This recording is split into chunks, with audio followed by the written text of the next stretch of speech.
भारत में जो मदरसा बोर्ड हैं, 7-8 राज्यों में मदरसा बोर्ड है। हमने कहा है कि मदरसा बोर्ड बंद कर दीजिए, क्योंकि मदरसा बोर्ड पर्पस को सर्व करने में फेल हो गए हैं, डिफीट खा गए हैं। और मदरसों में जो करप्शन ये दिखाना चाहते थे वो करप्शन नहीं दिखा सके।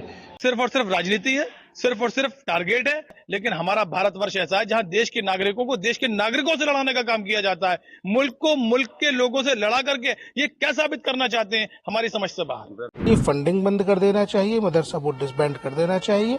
जो हिंदू बच्चे इन मदरसों में हैं उनको तत्काल जो है स्कूलों में दाखिल कर देना चाहिए। प्राइम मिनिस्टर की उस मुहिम पर ये सवालिया निशान खड़ा कर रहे हैं। अब ये परेशान है कि किस तरह से हिंदू मुस्लिम करके ईवीएम की बेईमानी करके ये करके सत्ता में बने और किस तरह से इसको हम हिंदू राष्ट्र बनाएं। सिर्फ टारगेट है और दीवार से लगाने की कोशिश है। भारत में जो मदरसा बोर्ड हैं, 7-8 राज्यों में मदरसा बोर्ड है। हमने कहा है कि मदरसा बोर्ड बंद कर दीजिए, क्योंकि मदरसा बोर्ड पर्पस को सर्व करने में फेल हो गए हैं, डिफीट खा गए हैं। मदरसा बोर्ड में जो रिकॉग्नाइज्ड मदरसे हैं, जो रजिस्टर्ड मदरसे हैं, उनमें हिंदू बच्चे और दूसरे गैर मुस्लिम बच्चे पढ़ रहे हैं। तो इसलिए तो मदरसा बोर्ड नहीं बने थे। मदरसा बोर्ड्स जो हैं वो शिक्षा का अधिकार बच्चों तक पहुंचाने में एक बड़ी बाधा है। हमने पूरी डिटेल उसमें लिखी है। जितनी भी स्कीम्स के माध्यम से हम मदरसों को मदद कर रहे हैं, सरकारी पैसा दे रहे हैं, उनसे कई गुना ज्यादा कम्युनिटी के अपने चंदे इकट्ठे हो रहे हैं, चाहे कुर्बानी की खाल के हों, चाहे ज़कात के हों, चाहे फितरा के हों। हमने वो कैलकुलेशन भी दी हुई है। इसलिए ये फंडिंग बंद कर देना चाहिए, मदरसा बोर्ड डिसबैंड कर देना चाहिए। जो हिंदू बच्चे इन मदरसों में हैं उनको तत्काल जो है स्कूलों में दाखिल कर देना चाहिए। एनसीपीसीआर के कमिश्नर ने जो स्टेट को ये लेटर लिखा है कि मदरसे के फंड को बंद कर देना चाहिए, मैं समझता हूं कि प्राइम मिनिस्टर की उस मुहिम पर ये सवालिया निशान खड़ा कर रहे हैं कि प्राइम मिनिस्टर ने कहा था कि हम इस मुल्क में सबका साथ, सबका विकास, सबका प्रयास और सबका विश्वास जीतना चाहते हैं। और विज्ञान भवन में बाकायदा प्राइम मिनिस्टर ने ये बात कही थी कि हम मुस्लिम बच्चों के हाथ में कुरान और कंप्यूटर देखना चाहते हैं।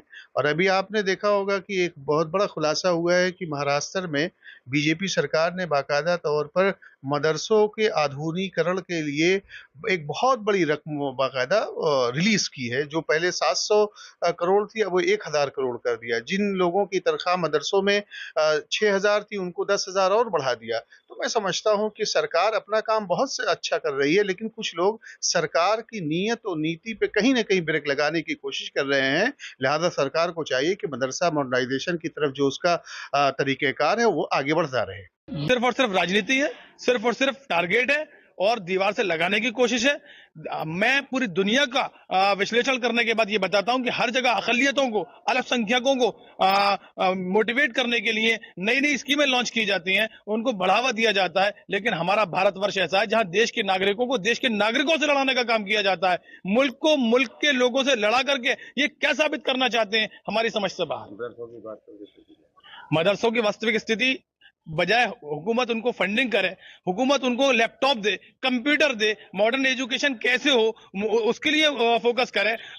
मदरसों के अंदर दोनों तालीमों, कंबाइंड तालीमें आजकल मदरसे में हो रही हैं, इस पर ध्यान दे। और जो मदरसे वेल एजुकेटेड है, मतलब बच्चे वेल एजुकेटेड वहां पर हो रहे हैं, उनको मान्यता दे। ये सब न करके एक स्कीम लागू करे कि ये आप नियम फॉलो कीजिए, आपको हम मान्यता देंगे, आपको हम फंड देंगे। जो इसको लागू, जो इस पर काम नहीं करे उसके बारे में सोचा जाए, लेकिन एक सिरे से आप उड़ा दे रहे हैं, ये समझ से बाहर है। ये फंड शुरू भी बीजेपी के दौर इक़्तिदार में हुआ था उत्तर प्रदेश में, जब राजनाथ सिंह की सरकार थी। उनके ज़माने में मदरसा बोर्ड बना करके इनको फंडिंग का आगाज़ किया गया था। उसका उद्देश्य उनका ये था कि मदरसों में करप्शन शुरू हो, फिर हम उसकी वीडियो और ऑडियो सब चैनलों पर इस पर दिखा करके मुसलमानों को उनके मजहबी पेशवाओं से दूर कर सकें।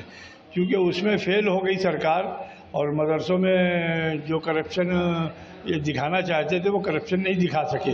नतीजे के तौर पे अब इनको लग रहा है कि ये पैसा बेवजह में हमारा जा रहा है। तो तरह तरह के हथकंडे हैं।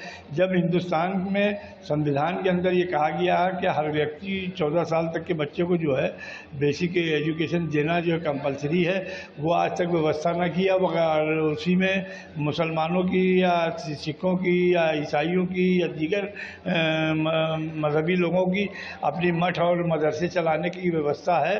तो उसमें उसमें उनको शिक्षित किया जा रहा है। अब सरकार एक तरफ तो ये रिपोर्टें आ रही, दूसरी तरफ अभी आप देख लीजिए करंटली महाराष्ट्र के अंदर जो है उन्होंने मदरसों को तनख्वाहें ट्रिपल करने का ऐलान किया मदरसा बोर्ड के लोगों की। तो अब ये सरकार दरअसल में असमंजस में है कि आखिर करें तो क्या करें।